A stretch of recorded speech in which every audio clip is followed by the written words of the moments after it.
Hi friends, ஒரே ஒரு நிமிஷம் உங்கள் கையில் இருக்கக்கூடிய ஃபோனை பாருங்கள். உங்களுக்கு வரக்கூடிய ஒவ்வொரு நோட்டிஃபிகேஷனும் உங்கள் வாழ்க்கையோட ஒரு செகண்டை திருடிட்டுருக்கு. ஒரு சராசரி மனுஷன் ஒரு நாளைக்கு 4 மணி நேரம் தேவையில்லாத விஷயத்துக்காக ஃபோனை பார்க்குறான். அப்படின்னா வருஷத்துக்கு 60 நாள், அதாவது உங்கள் வாழ்க்கையோட 2 மாதத்தை நீங்கள் அந்த சின்ன மொபைலில் அடக்கி வைக்கிறீங்க. நீங்கள் இன்னும் நேரம் இருக்குன்னு சொல்கிற ஒவ்வொரு முறையும் காலம் உங்களை பார்த்து சிரிச்சுக்கிட்டே இருக்குது. ஏன்னா போன வருஷம் இதே நேரத்தில் நீங்கள் என்ன நினச்சிங்களோ அதையே தான் இன்றைக்கும் நினச்சிட்ருக்கீங்க. அதில் எந்த மாற்றமும் வரல, ஏன்னா நீங்கள் மாறலை. நேரத்தை வீணாக்குறதுனா உங்களை நீங்களே மெதுவாக தற்கொலை பண்ணிக்கிறதுக்கு சமம். ஸோ எழுந்துறீங்க.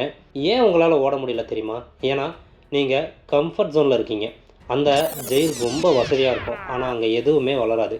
நீங்கள் கஷ்டப்பட தயாராக இல்லாத வரைக்கும் நீங்கள் ஒரு சாதாரண மனுஷன்தான். உலகத்தில் இருக்க எல்லா வெற்றியாளர்களும் ஒரு விஷயத்தில் தெளிவாக இருக்காங்க. வலின்றது தற்காலிகமானது, ஆனால் வெற்றின்றது நிரந்தரமான ஒன்று. நீ இன்றைக்கி தூக்கத்தை தியாகம் பண்ணினா நாளைக்கு உலகம் உங்களை பார்த்து வியக்கும்.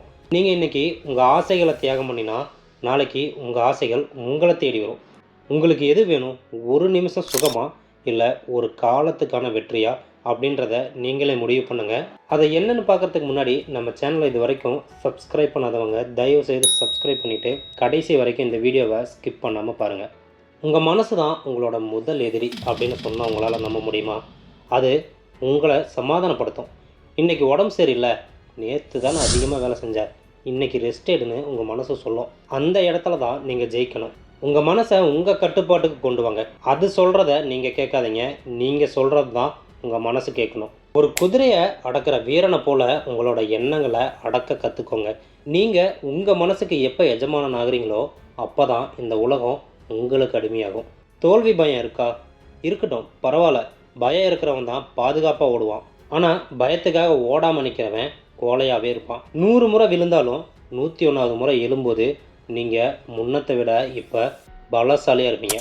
தாமஸ் ஆல்வா எடிசன் 10,000 முறை தோற்று போனார், ஆனால் அவர் அதை தோல்வின்னு சொல்லலை, விளக்க எரிய வைக்காத 10,000 வழிகளை கண்டுபிடிச்சேன்னு சொன்னார். அந்த ஆட்டிடியூட் உங்களுக்கு வேணும். ஒவ்வொரு அடியும் ஒரு பாடம் தான். ஓடிக்கிட்டே இருங்க, காயம் பட்டாலும் பரவாயில்ல. உங்கள் டார்கெட்டை அடையிற வரைக்கும் ரத்தம் சிந்தினாலும் தப்பே கிடையாது. இன்றைக்கி உலகம் உங்களை திசை திருப்ப காத்துக்கிட்டே இருக்குது. தேவையில்லாத ஃப்ரெண்ட்ஷிப், பயனற்ற பொழுதுபோக்கு, அசிங்கமான கம்பேரிசன், இதெல்லாம் உங்களோட எனர்ஜியை உறிஞ்சக்கூடிய அட்டைப்பூச்சி மாதிரி. உங்கள் லட்சியம் என்ன, அதை மட்டும் பாருங்கள். குதிரைக்கு கடிவாளம் போட்ட மாதிரி உங்கள் பார்வை நேராக இருக்கணும். மற்றவன் என்ன பண்ணுறான், மற்றவன் எப்படி வாழ்கிறான்னு பார்க்குற நேரத்தில் நீங்கள் எப்படி வளரலான்னு யோசிங்க. உங்கள் ஃபோக்கஸ் தான் உங்களோட பவர். எப்போது உங்கள் கவனம் சிதறாமல் இருக்குதோ அப்போது நீங்கள் ஒரு லேசர் லைட் மாதிரி எதையுமே ஊடுருவி ஜெயிக்கலாம். டிசிப்ளின்றது ஒரு கசப்பான மருந்து தான், ஆனால் இதுதான் உங்களை சாகாவரம் பெற்றவனாக மாற்றும். ப்ரூஸ்லி சொல்லக்கூடிய ஒன்றே ஒன்று, 10,000 விதமான கிக்கை தெரிஞ்சவனை பார்த்து நான் எப்போவுமே பயப்பட மாட்டேன், ஆனால் ஒரே ஒரு கிக்கை 10,000 முறை பயிற்சி செய்கிறவனை பார்த்து நான் கண்டிப்பாக நிச்சயமாக பயப்படுவேன் அப்படின்னு சொல்லுவார். தொடர் முயற்சி. இன்றைக்கி செஞ்சதை நாளைக்கும் செய்யணும், நாளை மறுநாளும் செய்யணும். போர் அடிக்குதா? பரவாயில்ல, செய்யுங்க. வலிச்சாலும் பரவாயில்ல, அதை செய்யுங்க. அந்த தொடர்ச்சி தான் உங்களை ஒரு ஜாம்பவானாக மாற்றும். உழைப்புக்கு மாற்று வழி கிடையவே கிடையாது. இப்போது இந்த வீடியோவை முடிக்கும்போது உங்கள் ரத்தம் கொதிக்கணும், உங்கள் கண்களில் ஒரு வெறி தெரியணும். நீங்கள் யாருன்னு இந்த உலகத்துக்கு காட்ட வேண்டிய நேரம் வந்துடுச்சு. இத்தனை வருஷமாக நீங்கள் இழந்தது போதும். இனியும் நீங்கள் எதையும் இழக்கக்கூடாது. நீங்கள் பிறந்தது சாகிறதுக்கு இல்லை, சாதிக்கிறதுக்கு. ஸோ உங்கள் மூச்சு காற்று நிற்கிற அன்னைக்கு இந்த ஊரே அழணும், ஆனால் நீங்கள் சிரிச்சுக்கிட்டே போகணும். ஏன்னா நீங்கள் வாழ்க்கையை முழுமையாக வாழ்ந்து முடிச்சிருப்பீங்க. நேரத்தை வீணாக்காமல் எழுந்திரிச்சு ஓடுங்க.